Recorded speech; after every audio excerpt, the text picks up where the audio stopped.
Welcome back, guys, to today's library episode on the Demon Murder Trials. I'm Brendan. This is Ricky. Together we're ATFW. The Demon Murder Trial is actually the case that the Conjuring 3 movie is based off, and today we'll be covering the case itself as well as the origins of it. Now, please do bear in mind, we aren't saying that what happened is true.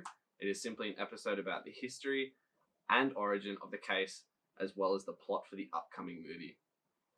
The Demon Murder Trial, or also known as the Trial of Arne Johnson, or The Devil Made Me Do It, was a unique and interesting case, for it is the first known court case in the United States which the defense sought to prove innocence of the defense by claim of demonic possession and denial of personal responsibility for the crime. To tell the story of the case, we must first go back a year before it happened.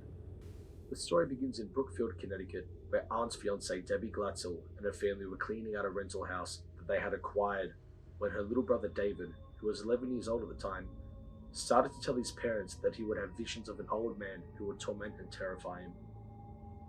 David's parents initially believed David was using the story as an excuse to avoid chores. However, David informed them that the old man had vowed to harm the Glatzel family if they moved into the rental home. David continued to have visions of the old man, where he would say that he would sometimes appear as a demonic beast who would mutter Latin and threaten to steal his soul.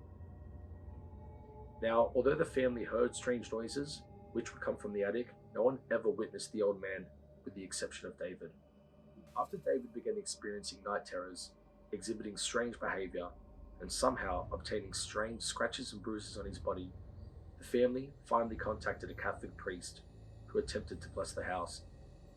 After the visit and subsequent blessing done by the priest, David's visions didn't end. However, they began to worsen over time and begin occurring during the day as well.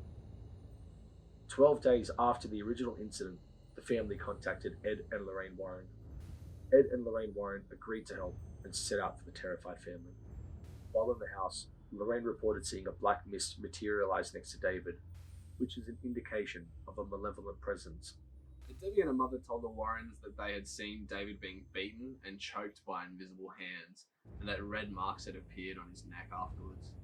That David had started to growl, hiss, and speak in otherworldly voices and recite passages from the Bible and the Paradise Lost. A family member would remain awake each night with David as he suffered through the spasms and convulsions. After receiving a prognosis of multiple possessions by the Warrens, David would be subjected to 3 lesser exorcisms. Now, Lorraine reported that David levitated, ceased breathing for a time, and even demonstrated the supernatural ability of precognition, specifically in relation to the murder that Arne Johnson would go on to commit a year later. Now, in October 1980, the Warrens contacted Brookfield police to warn them that the situation was becoming dangerous.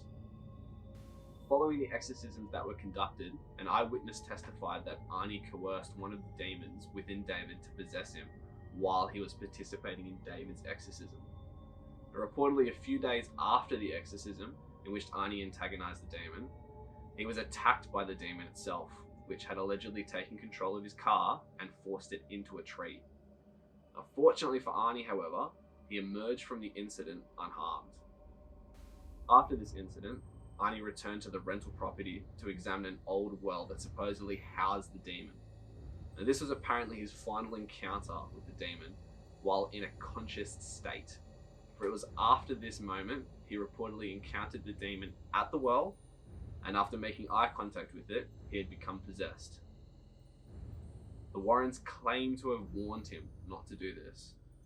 As David's condition continued to worsen, Debbie and Arne decided it was time to move out of their mother's home.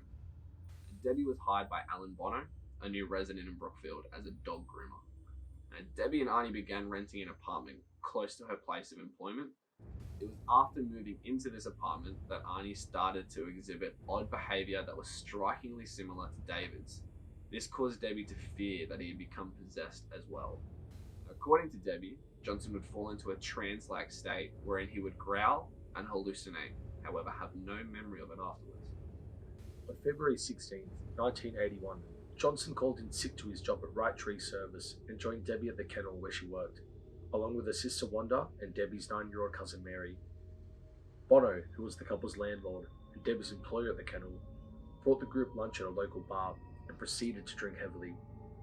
After lunch, the group returned to the kennel. After hours had passed, Debbie then decided to take the girls out to get pizza.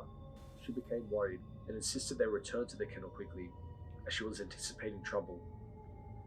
When they returned, Bono, who was intoxicated at this point, became agitated. Everyone left the room as Debbie was becoming increasingly concerned and ushered everyone out except Bono, who seized Mary and refused to let go. Arnie returned, and upon seeing Bono holding onto Mary, he ordered him to release her. Arnie's sister Wanda recounted the following events to the police. Wanda saw Debbie's cousin, Mary, run towards the car in terror.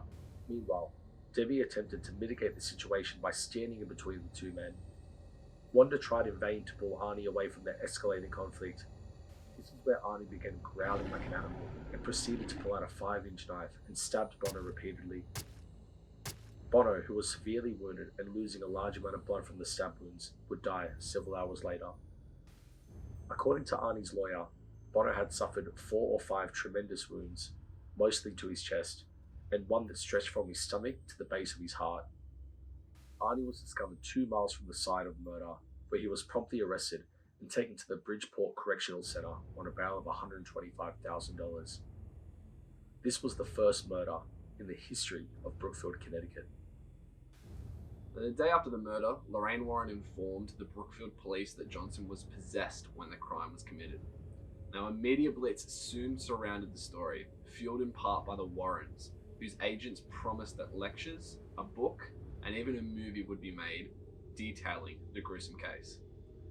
Now, Martin Manella, who is Arnie's lawyer, received calls from all over the world about what was now being called the Demon Murder Trial.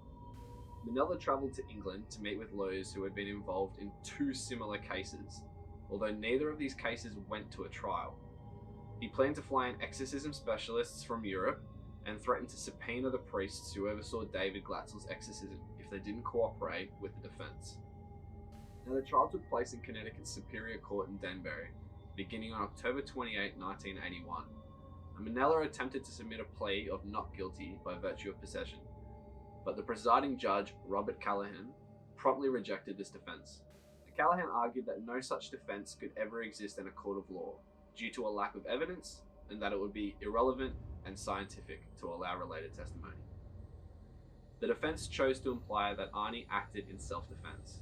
Because of this, the jury was not allowed to consider demonic possession as a viable explanation for the murder. The jury deliberated for 15 hours over the course of 3 days before convicting Arnie on November 24, 1981 of first-degree manslaughter. He was then sentenced to 10 to 20 years in prison, although he would only serve 5. So with that said, we hope you guys enjoyed this episode of The Library. Now, this is the plot for the upcoming Conjuring 3 movie. So if you enjoyed the video, feel free to give it a like, comment your thoughts down below, and if you are new here, consider subscribing. With that said, guys, see you in the next video. So.